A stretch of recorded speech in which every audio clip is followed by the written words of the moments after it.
UN यानी संयुक्त राष्ट्र संघ में ईरान के सुप्रीम लीडर अयतुल्ला अली खामेनेई के राजदूत सईद इरवानी उन्होंने स्पष्ट कर दिया है कि ईरान झुकेगा नहीं। ईरान अपने परमाणु संवर्धन कार्यक्रम को लेकर के इंच भर भी पीछे नहीं हटेगा।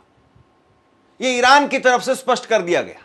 और इसके साथ साथ डोनाल्ड ट्रंप और बेंजामिन नेतन्याहू अमेरिका और इजराइल को लेकर के जिस तरीके से लताड़ लगाई है और अमेरिका से खास तौर पर आंखों में आंखें डाल करके इस वक्त में ईरान जिस तरीके से बात कर रहा है, शायद अब डोनाल्ड ट्रंप इस बात को सोच रहे होंगे कि इस जंग को शुरू करवा करके ये जिस तरीके से इजराइल और ईरान के बीच में जो युद्ध हुआ, इसको लेकर के कोई बेनिफिट नहीं हो पाया, उल्टा नुकसान ही नुकसान उठाना पड़ रहा है।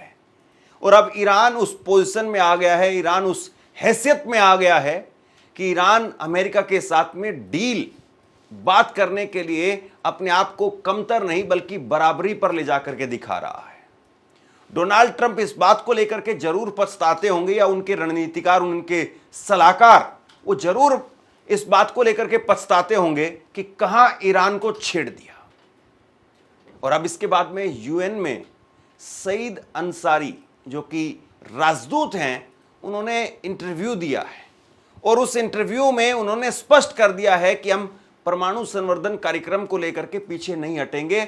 अगर अमेरिका हमसे डील करना चाहता है तो हम अपना जो परमाणु संवर्धन कार्यक्रम है, जो अभी तक हमने यूरेनियम तैयार किया है, उसको हम किसी और देश में शिफ्ट कर सकते हैं, लेकिन जो हमारा कार्यक्रम चल रहा है उसको हम बंद नहीं करेंगे। यानी शर्तें होंगी तो वो शर्तें ईरान की होंगी।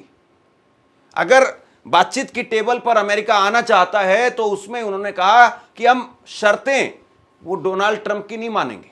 जो डोनाल्ड ट्रंप कह रहे थे कि अनकंडीशनल सरेंडर की अब बात नहीं चलेगी। अब अगर बात करनी है तो ईरान की बातों पर बात होगी, ईरान के मुद्दों पर बात होगी और ईरान की कंडीशन चलेगी। ये एक अपने आप में बहुत बड़ा बदलाव आप कह सकते हैं कि देखने को मिल रहा है। ईरान के यूएन राजदूत अमीर सईद इरवानी, उनका बयान सामने आया है और उसमें उन्होंने कहा है कि यूरेनियम संवर्धन कभी बंद नहीं होगा। संयुक्त राष्ट्र में ईरान के राजदूत अमीर सईद इरवानी ने रविवार को कहा कि इस्लामिक रिपब्लिक का परमाणु संवर्धन कभी नहीं रुकेगा, क्योंकि यह परमाणु अप्रसार संधि एनपीटी के तहत शांतिपूर्ण ऊर्जा के लिए अनुमति प्राप्त अधिकार है। संवर्धन हमारा अधिकार है और एक अविचल अधिकार है और हम इसे लागू करना चाहते हैं, इरवानी ने सीबीएस न्यूज को बताया। सीबीएस न्यूज यानी कोलंबिया ब्रॉडकास्टिंग न्यूज सिस्टम, उससे बात करते हुए उन्होंने कहा कि यह हमारा अधिकार है, हमने इसको प्राप्त किया है और हम इसको रोकने वाले नहीं हैं। इससे पहले खामेनेई की तरफ से या फिर विदेश मंत्री की तरफ से भी स्पष्ट किया जा चुका है कि हम अपना परमाणु कार्यक्रम बंद नहीं करेंगे, क्योंकि हमारे जो वैज्ञानिकों ने शहादत दी है, हमारे सैन्य अधिकारियों ने शहादत दी है, तो अब हम कम से कम इसको बंद नहीं करने वाले हैं। और इसके बाद में अब यूएन के राजदूत की तरफ से बात कहना, इसका मतलब यह है कि अगर अंतर्राष्ट्रीय तौर पर अमेरिका अगर प्रेशर बनाने की कोशिश कर रहा है या करना चाहता है, तो उस पर भी ईरान ने पहले ही अपने पत्ते जाहिर कर दिए हैं कि वहां पर भी हमारा रुख यही रहेगा। ईरान के राजदूत ने कहा कि हम बातचीत के लिए तैयार हैं, लेकिन बिना शर्त आत्मसमर्पण कोई बातचीत नहीं होती है, यह तो अपनी नीति थोपना होता है। इरवानी ने कहा कि तेहरान बातचीत के लिए तैयार है, लेकिन हमले के बाद माहौल सही नहीं है। इस समय कोई बातचीत या अमेरिकी राष्ट्रपति से मुलाकात का अनुरोध नहीं है।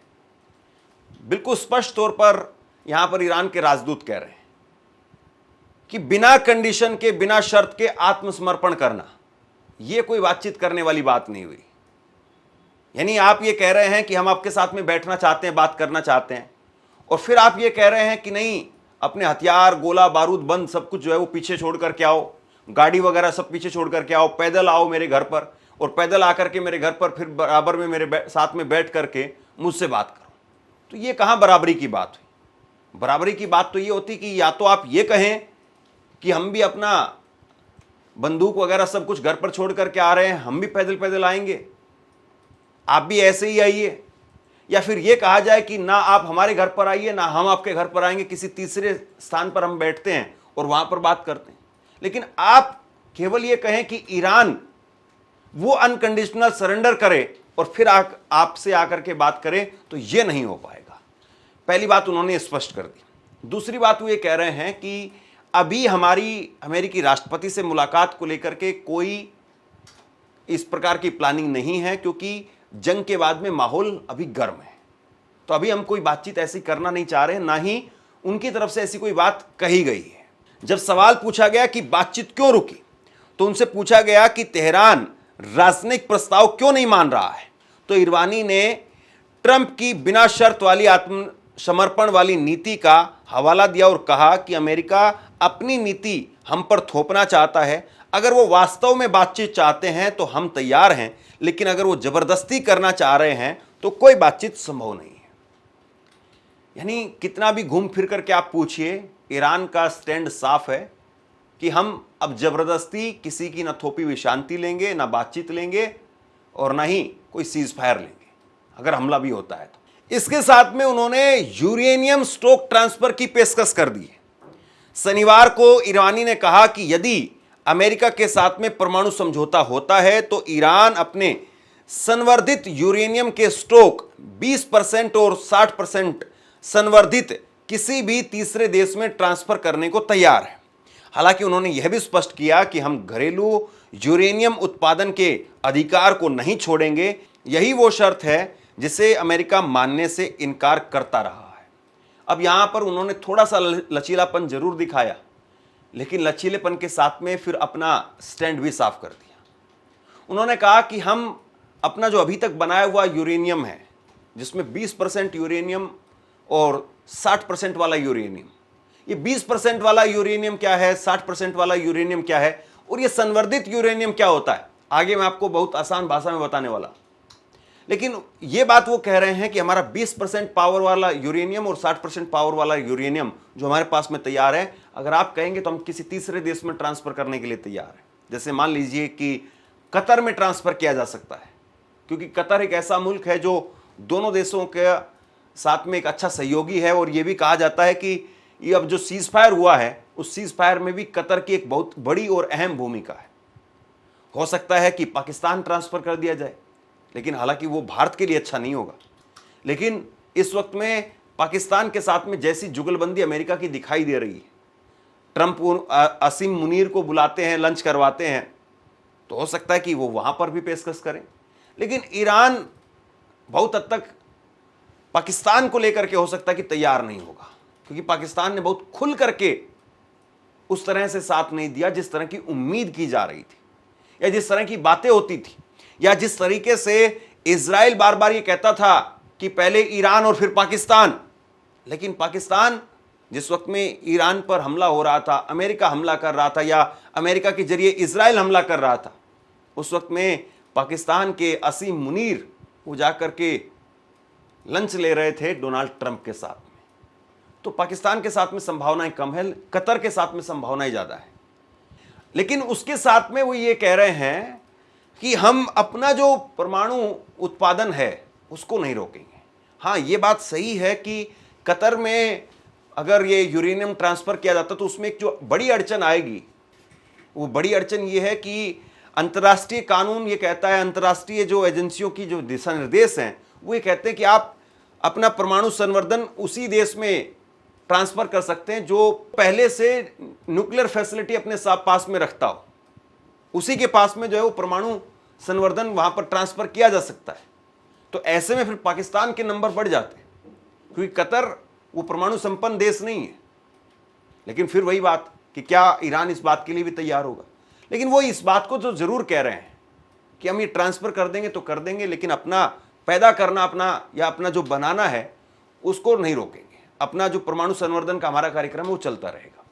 अब यहां पर जो है वो अमेरिका तैयार नहीं है। अमेरिका का मानना यह है कि अगर ये लोग बनाते रहेंगे तो ये लोग फिर से बना लेंगे, क्योंकि अब जिसके पास में फॉर्मूला आ गया तो वो आदमी फिर से बना लेगा। और यहीं पर असली पेच फंसा हुआ है। अब जरा समझिए कि ये परमाणु संवर्धन आखिरकार है क्या। ये यूरेनियम एनरिचमेंट ये है क्या? यूरेनियम एनरिचमेंट का मतलब होता है कि यूरेनियम एनरिचमेंट यानी यूरेनियम को और ज्यादा ताकतवर बनाना, ताकि उससे बिजली भी बनाई जा सके और उससे बम भी बनाया जा सके। आप इस बात को समझिए कि जैसे क्रूड ऑयल होता है, क्रूड ऑयल को कैसे रिफाइन किया जाए, उसमें क्या मिलाया जाए, उसमें से क्या निकाला जाए कि वो मोटरसाइकिल चलाने के काम आ जाए, या क्रूड ऑयल को कैसे रिफाइन किया जाए कि वो हवाई जहाज में काम आ सके। हवाई जहाज में जो काम आता है पेट्रोल वो अलग होता है, जो आपकी मोटरसाइकिल में डलता पेट्रोल है वो अलग होता है, दोनों अलग अलग होते हैं और वो निकलते क्रूड ऑयल में से ही है, लेकिन उसको बनाने का, उसको निकालने का तरीका अलग अलग होता है। तो ये परमाणु एनरिचमेंट, इसका मतलब यही है कि परमाणु संवर्धन के तहत कैसे जो उसमें से कुछ चीजें मिलाई जाएं, कुछ चीजें निकाली जाएं, ताकि उससे उसकी जो पावर है उसको बढ़ा करके बिजली बनाई जा सके, उसकी पावर को बढ़ा करके परमाणु बम बनाया जा सके। और ये अलग अलग ग्रेड पर निर्भर करता है कि कितने ग्रेड पर आप जाते हैं तो बिजली बनेगी और कितने ग्रेड पर आप जाते हैं तो परमाणु बम बनेगा। अब जरा एक उदाहरण के जरिए समझिए। मान लो तुम्हारे पास में चाय की पत्ती है और उसमें ज्यादातर पत्तियां खुशबू नहीं देती हैं, बस थोड़ी सी पत्तियां ही असली स्वाद देती हैं। अब अगर ज्यादा स्वाद वाली पत्तियां अलग कर लो और उन्हें ज्यादा मात्रा में इस्तेमाल करो तो चाय बहुत तेज और स्ट्रोंग और असरदार बनेगी। बस यूरेनियम में भी ऐसा ही होता है। मान लीजिए कि भाई आपको कड़क चाय बनानी है, तो कड़क चाय के लिए आपको कुछ पत्तियां अलग करनी पड़ेंगी। वैसे ही इस यूरेनियम में भी है कि जितना आपको बिजली बनाना है, जितना ग्रेड उसके लिए चाहिए, उतना ही आपको उसमें पावर डालनी है, पावर वाली चीजें ज्यादा करनी है, बम के लिए और ज्यादा करनी है। प्राकृतिक यूरेनियम एक खास चीज होती है जिसे U-35 कहा जाता है। यही वो हिस्सा है जिसमें परमाणु ऊर्जा निकलती है, लेकिन इसकी मात्रा बहुत कम होती है, सिर्फ 0.7%। अब अगर कोई देश कहता है कि मुझे बिजली बनानी है तो वो U-235 को थोड़ा बढ़ा करके 3 से 5% तक करता है। अगर कोई 20%, 60% या 90% तक बढ़ाए तो फिर शक होता है कि वो बम बनाने की तैयारी में है। यानी अगर आपको बिजली बनानी है तो जो नेचुरल यूरेनियम होता है उसको आप 3 से 5% तक अगर बढ़ा देते हैं तो बिजली बन जाती है। लेकिन अगर आप उसमें 60 से 80%, 90% तक ले जा रहे हैं तो इसका मतलब यह है कि आप उसकी पावर को बहुत ज़्यादा बढ़ा रहे हैं और आपका जो मकसद है वो बिजली बनाना नहीं बल्कि बम बनाना है। इसीलिए ईरान पर शक किया जा रहा है। ईरान कह रहा है कि हम तो अपने अधिकार का इस्तेमाल कर रहे हैं और शांतिपूर्वक ऊर्जा बना रहे हैं, लेकिन बाकी दुनिया कह रही है कि अगर सिर्फ बिजली बनानी है तो 3 से 5% तक काफ़ी है। तुम 60% क्यों बना रहे हो और IAEA को जांच क्यों नहीं करने दे रहे हो? इसीलिए यह मुद्दा इतना सेंसिटिव और विवादित है। अब कुल मिलाकर के ईरान जो है वो दुनिया से छिप करके, और ये बात इसीलिए है क्योंकि ईरान को खतरा है अमेरिका से, इजराइल से, और ईरान को अनुमति मिल नहीं रही है क्योंकि ईरान अमेरिका की गोदी में नहीं बैठा हुआ है। अगर ईरान अमेरिका की गोदी में हो, गोदी का मतलब पूरी तरह से अमेरिका का इजराइल की भांति समर्थन करे और अमेरिका से इजराइल की भांति चीजें ले, व्यापार करे, ट्रेड करे, तो फिर अमेरिका उसका सपोर्ट कर देगा जैसे इजराइल का करता है। लेकिन ईरान थोड़ा अलग किस्म का, अलग मिजाज का जो है वो देश है और वो अमेरिका के साथ नहीं है। आपको किसी न किसी एक बड़े देश के साथ में होना होगा। रूस और चीन के साथ में जरूर है, और रूस और चीन के साथ में ईरान है, तभी ईरान यहां तक पहुंच पाया है। क्योंकि कहीं ना कहीं ये कहा जाता है कि रूस भी अंदर खाने मदद करता है और चीन भी अंदर खाने मदद करता है, लेकिन अमेरिका जाकर के अपनी वीटो पावर का इस्तेमाल करता है और अमेरिका की वीटो पावर की वजह से ही खुल करके ईरान को अनुमति नहीं मिल पा रही कि वो परमाणु बम बना पाए। अब परमाणु संवर्धन कैसे किया जाता है इस बात को समझिए। यूरेनियम को गैसीय रूप यानी UF6 में बदल करके बड़ी बड़ी मशीनों, सेंट्रीफ्यूज में घुमाया जाता है। इन मशीनों से हल्का U-235 धीरे धीरे अलग होता है और इस तरह इसका अनुपात बढ़ता है। इसे ही संवर्धन यानी एनरिचमेंट कहते हैं। संवर्धन विवादित क्यों होता है? क्योंकि शांतिपूर्ण ऊर्जा के लिए संवर्धन मान्य है। अगर IAEA की निगरानी में हो। लेकिन अगर कोई देश 20% से ऊपर संवर्धन करता है बिना पारदर्शिता के, तो दुनिया को शक होता है कि वो परमाणु बम बनाना चाहता है। दोस्तों, भारत के लिए भी परमाणु बम बनाना कोई आसान नहीं था, लेकिन भारत ने भी परमाणु बम बनाया। दुनिया में जब भी कोई देश परमाणु बम बना लेता है तो ये नहीं चाहता कि दूसरा भी वही परमाणु बम बना ले। जैसे मान लीजिए कि आपके घर पर फॉर्च्यूनर गाड़ी आप ले आए। फॉर्च्यूनर गाड़ी लेकर के आना आसान काम नहीं था, आपको उसके लिए 50 लाख रुपए चाहिए। लेकिन आप कमाया या जो भी किया, उसके बाद में आप ले आए। तो बहुत बार लोगों की मनसा ये होती कि मैं तो ले आया हूं, लेकिन पड़ोसी को कभी जो है वो ऐसा, उसका इतना जो है वो हैसियत नहीं हो पाए या उसकी इतनी औकात ना हो पाए कि वो ले आए। क्योंकि अगर वो ले आएगा तो फिर हमारा जो टसन है, हमारी जो हेकड़ी है, वो नहीं हो पाएगी। कुल मिलाकर के ये परमाणु हथियार भी एक तरीके से पावर का ही प्रतीक है कि जिसके पास में परमाणु हथियार है उसका एक अलग रुतबा है। अमेरिका उसको एक अलग तरीके से डील करता है। तो इसीलिए ईरान परमाणु हथियार बनाए ये कोई चाहता नहीं है, या कोई और बाकी अन्य मुल्क परमाणु हथियार बनाए, कोई नहीं चाहता है। वहीं ईरान के राजदूत ने IAEA के आरोपों को नकार दिया। ईरान के UN में राजदूत ने इस बात से इनकार किया कि उनकी सरकार ने IAEA प्रमुख राफेल ग्रोसी या एजेंसी के निरीक्षकों को किसी भी तरह की धमकी दी है। हालांकि कुछ ईरानी अधिकारी IAEA पर आरोप लगाते हैं कि उन्होंने इजराइल को हमलों को जायज ठहराने में मदद की। अमीर सईद इरवानी ने कहा कि कोई धमकी नहीं है, लेकिन यह भी स्वीकार किया कि ईरानी संसद ने IAEA से सहयोग निलंबित कर दिया है। निरीक्षक ईरान में हैं, वो सुरक्षित हैं, लेकिन उनकी गतिविधियां रोक दी गई है और उन्हें हमारे परमाणु स्थलों तक पहुंच नहीं है। हमारे आकलन में उन्होंने अपना काम नहीं किया है। अब यहां पर जो बड़ी बात है वो ये है कि ईरान की तरफ से स्पष्ट किया जा रहा है कि भाई ये IAEA यानी इंटरनेशनल एटॉमिक एनर्जी एसोसिएशन, जिसका काम था एक न्यूट्रल बॉडी की तरह से काम करना, लेकिन वो पूरी तरह से इजराइल के समर्थन में नजर आए। इसलिए अब हम उनके साथ में कोई ज्यादा डील नहीं कर रहे हैं। अब वो जो निरीक्षक हैं, ऑब्जर्वर हैं, वो ईरान में ही हैं, ईरान में अपना काम कर रहे हैं, लेकिन वो अब हमारे परमाणु संवर्धित कार्यक्रम तक नहीं पहुंच पा रहे। तो कुल मिलाकर के ईरान की तरफ से स्पष्ट कर दिया गया है कि वो अपने परमाणु कार्यक्रम को किसी भी कीमत पर रोकने के लिए तैयार नहीं है।